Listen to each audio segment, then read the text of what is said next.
खुलुमबाय बयनिसिमबो नोंथांमोननि थाखाय माखासे खौरांफोर लानानै फैलायबाय आरो चेनेलाव गोदानब्ला अन्नानै चेनेलखौ साबस्क्राइब खालामनानै लादो बेल आइकनखौ एलाव होनानै ला जाहाथे नोंथांनाव सिगां नटिफिकेसन सहैग्रोयो।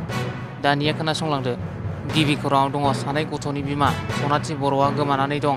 धेमाजि जिल्लानि सिङाव थानाय दिफा बैग्रिगुरि गामिनि दैमालु बर'नि बिसि सनाथि बर'आ गावनि आंगो फिसाय आरो सानै गथ'खौ गारनानै थांनाय 13 अक्ट' खालि क'क्राझाराव गावनि नखरनि सुबुंनाव आलासि जानो होननानै थांनायानो दिनैसिमबो सौहैयाखै होनना फोरमायदों। बिनिखायनो सोरबाफोर सनाथि बर'खौ बहाबाफोर नुबाय बायोब्ला 8471878330 मबाइल नाम्बाराव खौरां हरनो थाखाय नखरनि सुबुङा खावलायहरदों। नैथि खौराङाव दङ गोदानै फसंनाय अरायथा मावखुलि बेखेवदों। क'क्राझार गुदि बर' थुनलाइ आफादा 1990 मायथाइयावनो गायसननाय क'क्राझार गुदि बर' थुनलाइ आफादा गोलाव सम गावनि मावखुलि गैयालासेनो खामानि मावबोबाय थानायनि उनाव देग्लायसो गावनि अरायथा मावखुलि मोनफुंनो हादों। मख'जाथावदि गावनि दखरसे हा आरो मावखुलि गैयालासेनो 34 बोसोर बर' राव थुनलाइनि फोथाराव खामानि मावबोनाय क'क्राझार गुदि बर' थुनलाइ आफादा गावसोरनि मुङै बिटिआर सरकारनि मददजों क'क्राझार सहरनि हाब्रुबारियाव दखरसे हाजों लोगोसे मावखुलि मोनफुंनो हानानै जोबोद गोजोननायखौ फोरमायथिनायजों लोगोसे आथिखाल बिटिआर सरकारनि गाहाय मावफुं सोद्रोमा प्रमद बर', एमएलए लरेन्स इस्लारिजों लोगोसे इएम रनजित बसुमतारीखौ साबायखर होदों। मैया फुंबिलि समावनो गोदानै मोननो हानाय क'क्राझार गुदि बर' थुनलाइ आफादनि अरायथा मावखुलिखौ इउपिपिएलनि आइजो गांखंनि आफादगिरि एबा क'क्राझार मिउनिसिपाल बर्डनि मासिगिरि प्रतिभा ब्रह्मआ बेखेवनानै होयो। मैयानि बे मावखुलि बेखेवनाय हाबाफारियाव क'क्राझार गुदि बर' थुनलाइ आफादनि बिबानगिरिफोरजों लोगोसे ओनसोलनि गोबां रायजो राजाफोरा बाहागो लायो। थामथि खौराङाव दङ पानेरि बिधान सभानि सिङाव चेक राननाय हाबाफारि। बेरामाव गोग्लैनानै थानाय फाहामथाय लानो थाखाय रांनि आंखालजों मोजां फाहामथाय लानो हायै जायफोर गोरिब थाखोनि सुबुंफोरनो गिबि मन्थ्रि अनसुंथाइ फान्डनिफ्राय रांखान्थियारि अनसुंथाइ चेक राननानै होदों। आसाम आयेन आफादनि बुंथिगिरि बिस्वजित दैमारिया। ब्रैथि खौराङाव दङ बरमा थानानि सिङाव थानाय टेबासरा लोक्षिपारा गामिनि चन्द्र बर'नि बिसि माइनाव बर'आ माखासे साननिफ्रायनो गोमाना दं। बेनिखायनो सोरबाफोर बहाबाफोर नुसनबायोब्ला 6000133390 नम्बरनि गेजेरजों नखरनिसिम फोरमायहरनो खावलायदों फिसाय चन्द्र बर'आ। बाथि खौराङाव दङ दैबानानि जेंनाजों भुगिनाय त्रिपुरा रायजोनो 5 कौटि रां दान होदों गिबि मन्थ्रि डक्टर हिमन्त बिश्व शर्माया। द'थि खौराङाव दङ एबसुनि 57थि बोसोरसालिया जथुम्मानि बानजाय आफादखौ दाफुंबाय।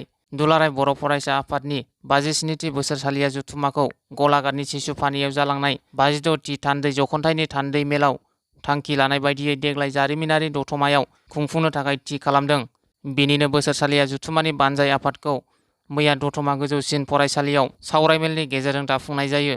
बानजाय आफादखौ सानजा क'क्राझार समस्तिनि एमएलए लरेन्स इस्लारिखौ चेयारमेन आरो शंकर लाल ब्रह्मखौ कनभेनरनि बिबान होनानै गासै मोन 19 दालाय आफादफोरखौ लाफानानै आबुङै दाफुंनाय जायो। बानजाय आफाद दानाय हाबाफारियाव दुलाराय बर' हारिमु आफादनि बोसोनगिरि रहेन्द्रनाथ ब्रह्म, क'क्राझार जिल्ला दुलाराय बर' हारिमु आफादनि बिबानगिरिफोर इउएन ब्रह्म, सेनियर सेकेन्डारिनि गोरायुं दिनेश बर', दतमा गोजौसिन फरायसालिनि गोरायुं, दतमा ओनसोलनि फोरोंगिरिफोर आरो रायजो राजाफोरा मैखोमै बाहागो लायो।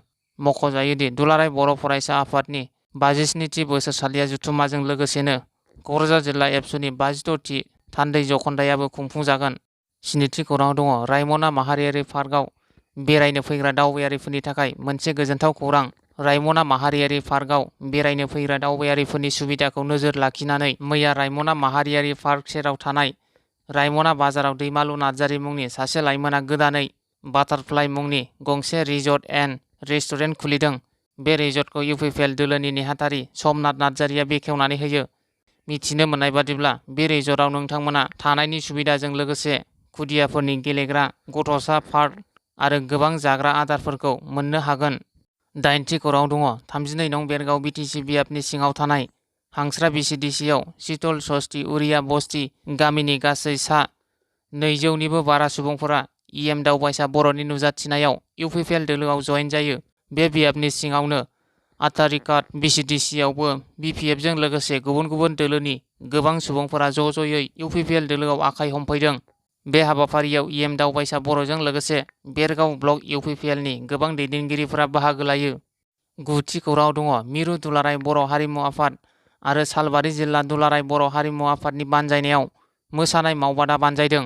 बाक्सा जिल्ला सालबारि महकुमानि सिङाव थानाय बर माजरा गेलेग्रा फोथाराव 15 साननि हाबाफारिजों मिरु दुलाराय बर' हारिमु आफाद आरो सालबारि जिल्ला दुलाराय बर' हारिमु आफादनि बानजायनायाव बिटिआर सरकारनि मददजों बर' दोरोङारि मोसानायनि सायाव मावबादा वार्कशप हाबाफारि लादों। बे हाबाफारियाव आलासि महरै बाहागो लादों समाज सिबियारि दैथुन खेरखातारि, मिरु दुलाराय बर' हारिमु आफादनि गाहाय सुजुगिरि निंगोमा सरगियारि, मिरु दुलाराय बर' हारिमु आफादनि लोगो आफादगिरि लासित सरगियारि आरो जगेन्द्रनाथ दैमारि। लोगोसे बाहागो लाबावो अस्ताद कामिनी कुमार नार्जारि, बान्था मोनगिरि रजनी सरगियारि आरो जिल्लानि मिरुनि आरो गुबुन गुबुन आफादनि दैदेनगिरिफोराबो बाहागो लादों।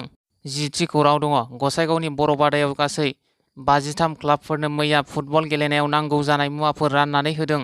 गेलेनाय बिथिङाव लाइमोनफोरखौ गोसो गुदुं खालामनो थाखाय आथिखालाव प्रमद बर' दैदेननाय बिटिआर सरकारनि गुबुन मोनसे बाखनायथाव खामानि। बिटिआरनि गासै बियाबनि सिङाव थानाय क्लाबफोरनो फुटबल गेलेनायाव नांगौ जानाय जार्सि, इजार, बल आरो नेट बायदि मुवाफोरखौ राननायनि थांखि लानाय बायदियैनो मैया सराइबिल बियाबनि सिङाव थानाय गासै 53 क्लाबफोरनो राननानै होनाय जायो।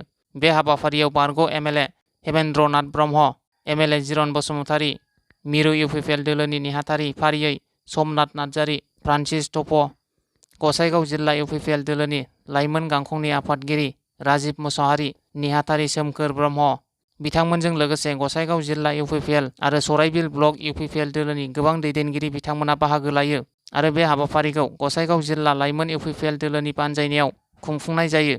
11थि खौराङाव दङ सफिया बर' आरो सुबर्ण बर'नो बेरगाव दख'रा एबसुआ हामलायथि बावहरदों। बेरगाव दख'रा एबसुनि सिङाव थानाय 1 नं थथलाफारा सोनाब गामिनि हेमेन्द्र बर'नि फिसाजो सफिया बर' आरो सेवनि गगाफारा गामिनि उद्धब बर'नि फिसाज्ला सुबर्ण बर'आ थांनाय 29 आगस्तआव निट आनजादनि फाइनाल सिलेक्शननि गिबि काउन्सिलिंआव एमबिबिएसआव जायगा मोननो हानाया बेरगाव ओनसोलखौ गोग्गानाय लाबोदों।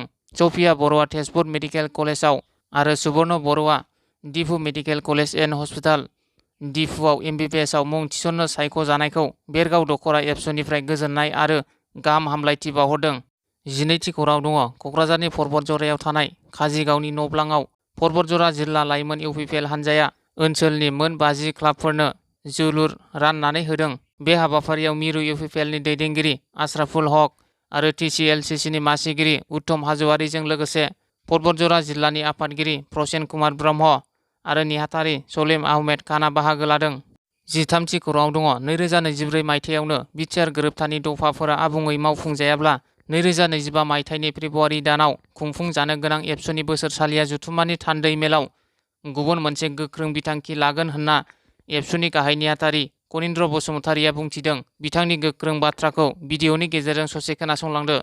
मावथांखि आरो बड'फा गोसोथायारि सोलायनायनि मावथांखि आरो जोंनि एकर्ड इमप्लिमेन्टेसननि जिखिनि खामानि बे खामानिखौ जों जिहेतु दिनै खामानि मावबाय थादों। जोङो दिनै खावलायगोन जे 2025 मायथाइनि फेब्रुवारि दानाव जे जोंनि जथुम्मा जानो थांगासिनो दङ आरो बेनि सिगाङावनो दुलाराय फरायसा आफाद मायथाइ जोबनायनि सिगांनो जे जोंनि एकर्ड इमप्लिमेन्टेसन बियो जाजोबनांगौ।